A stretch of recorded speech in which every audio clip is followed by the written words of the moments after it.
has been an imminent threat for 47 years, the word imminent then loses all meaning.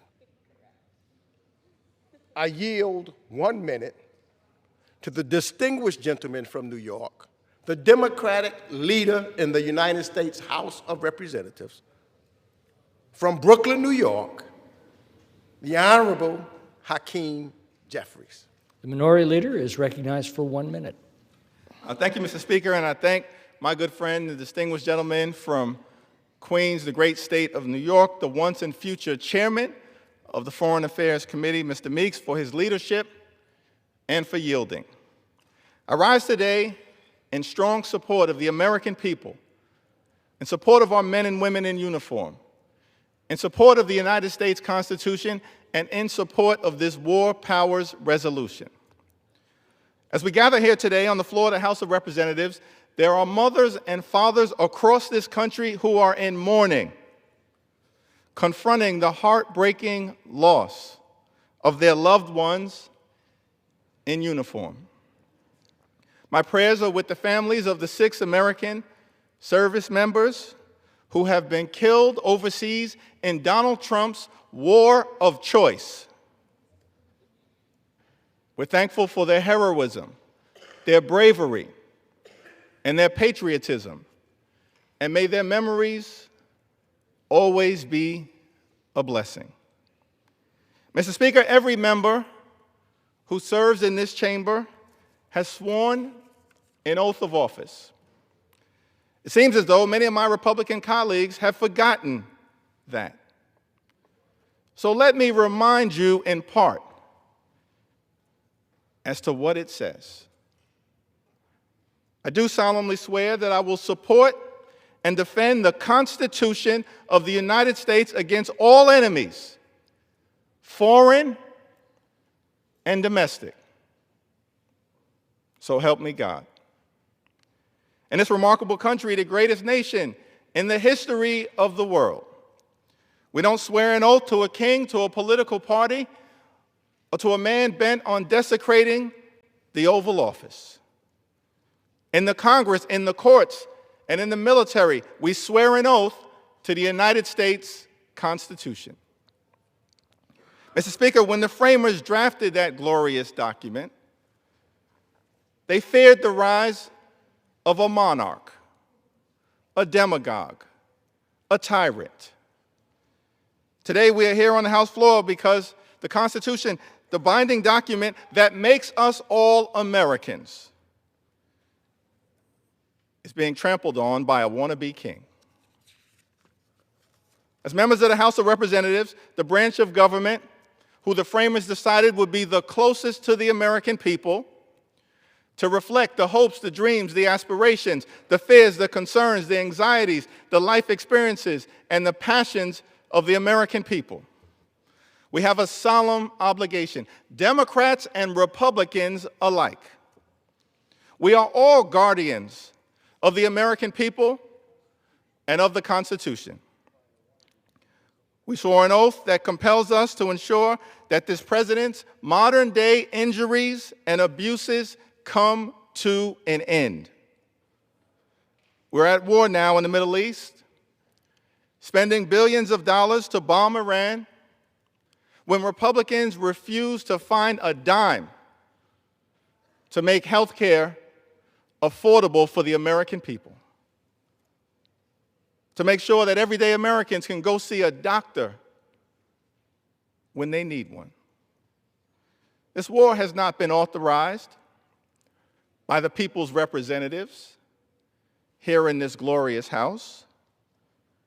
Article 1 of the Constitution explicitly provides Congress with the sole authority to declare war. There is nothing ambiguous about that.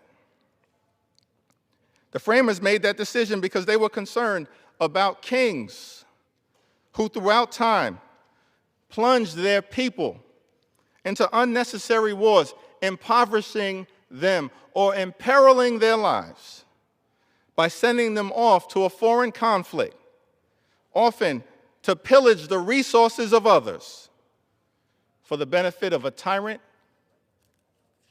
and his family. Sound familiar?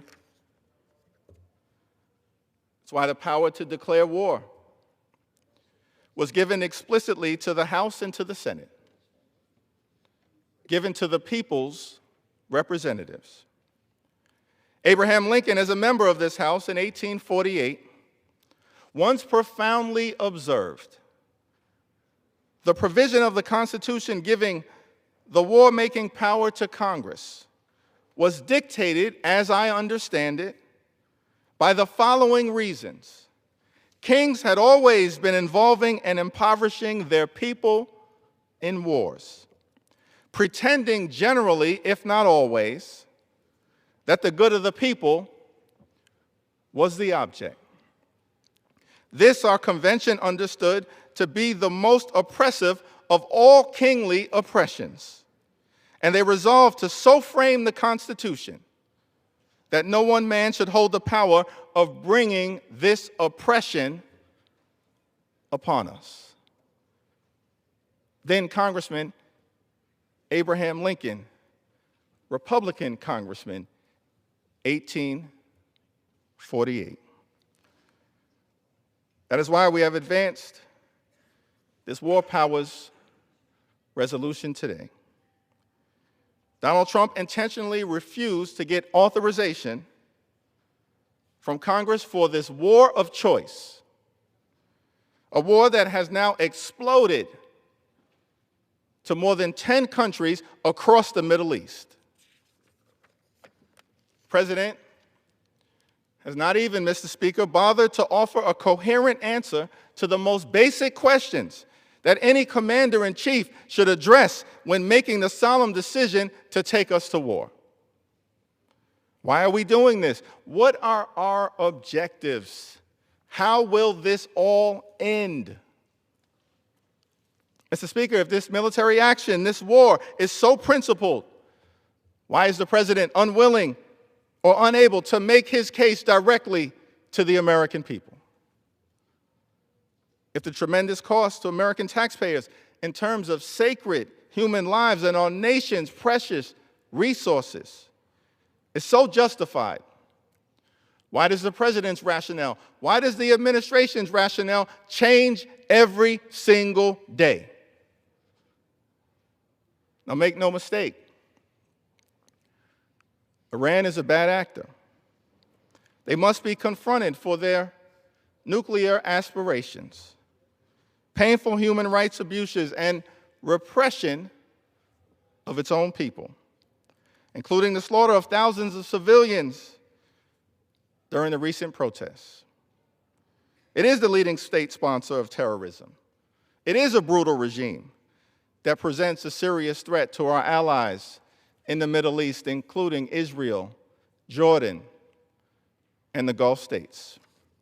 But the President has a responsibility to justify plunging America into another war that will cost more American lives and billions, if not trillions, in taxpayer resources. That's the President's obligation. And he has fallen woefully short of that responsibility. Now, the Trump administration has offered at least 5 different reasons to justify the war, all of which are built on deception and misdirection.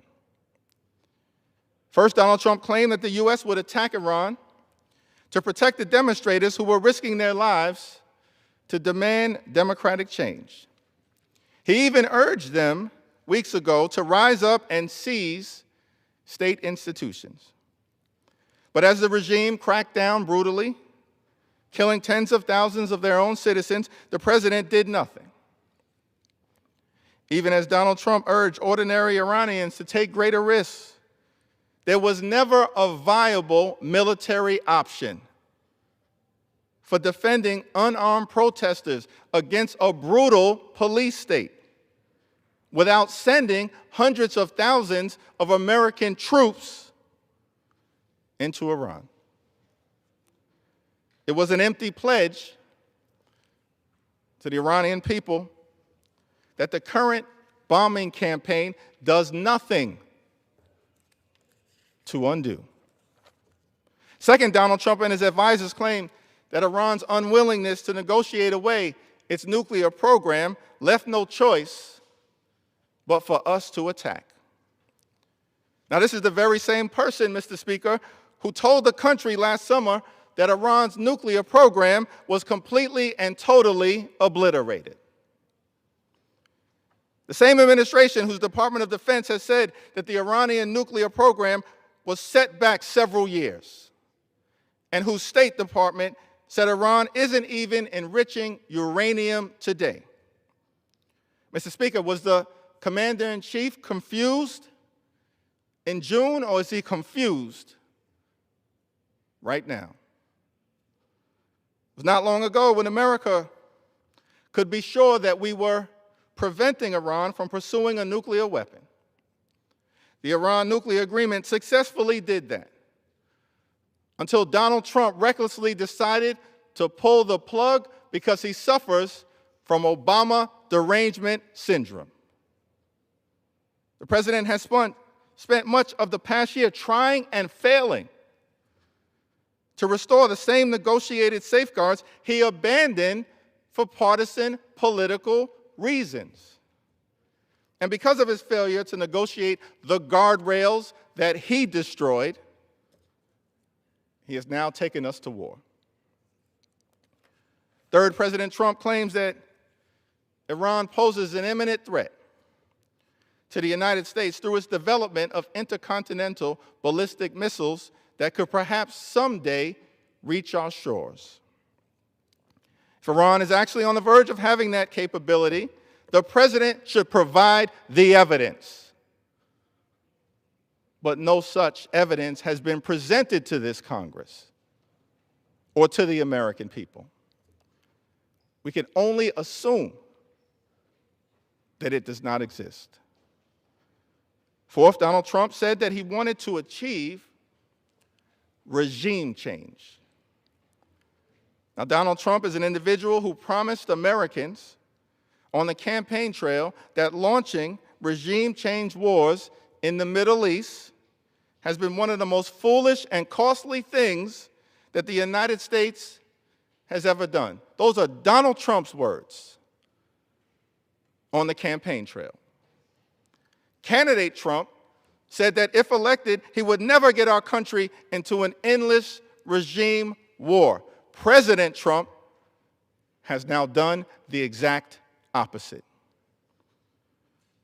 Regime change wars are among the most expensive things that we can undertake. And yes, Secretary Hegseth, for decades, they have failed to accomplish their objective. Vietnam was a regime change war.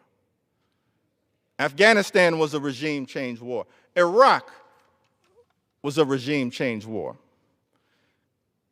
And despite the incredible bravery of our heroes and patriots, because of failed policy decisions, they didn't work out.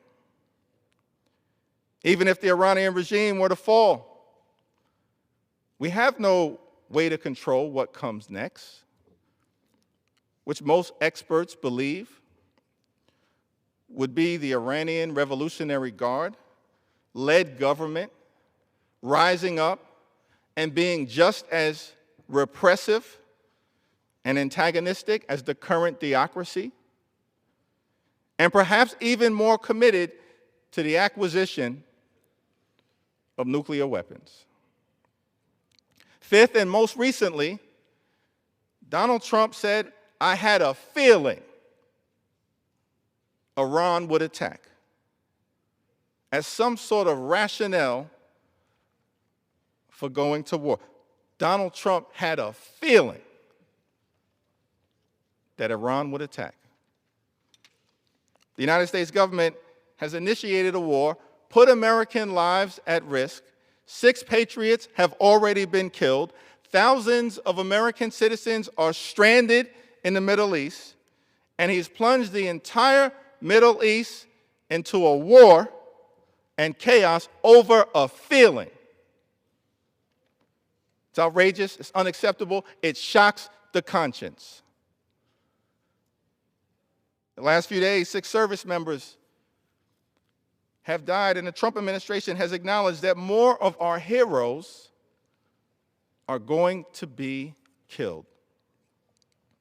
We have no concrete justification for why we are putting American troops in harm's way and spending billions of dollars on a foreign war while the affordability crisis rages here at home. A crisis Donald Trump said he would fix on day one, but instead, Republican policies have made worse. Taxpayer dollars should be used to drop grocery prices, drop housing costs, and drop health insurance premiums. Instead, Donald Trump is spending billions of taxpayer dollars to drop bombs in the Middle East. Mr. Speaker, the president's war is unwise, it's unpopular, unauthorized, unlawful, and unconstitutional. And in the United States, we serve the rule of law, not the rule of man. James Madison once wrote in 1788, "The accumulation of all powers, legislative, executive, and judiciary, in the same hands, may justly be pronounced the very definition of tyranny." Our Constitution requires the president get approval from the Congress before launching a war. That has not happened. And that's why this bipartisan resolution, led by Democrats, is on the floor of the House of Representatives today. In their wisdom, the framers believed that they had made it impossible for a president to do what Donald Trump has just done, and that no other president has done before, launched a major war in the Middle East without the approval of Congress. That's what Donald Trump's time in office has been all about. Failure after failure, betrayal after betrayal, disaster after disaster. In his return to the presidency, Mr. Speaker, Donald Trump has left America less prosperous, less safe, and less free. He has hurt us again and again, failed us again and again.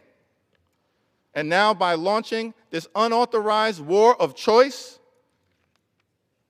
setting fire to our Constitution. The American people deserve better. And as Democrats, we're committed to continuing to fight to use your taxpayer dollars to lower the high cost of living, to fix our broken healthcare system, and to clean up corruption.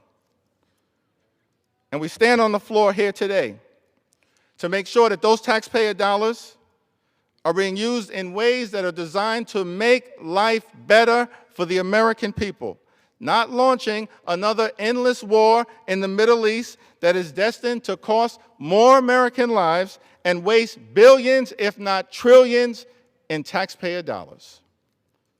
We are here to stand up for the American people. We are here to stand up for our men and women in uniform. We are here to stand up for the rule of law and the United States Constitution. We will not rest until we end this national nightmare and continue America's march toward a more perfect union. Vote yes on this war powers resolution.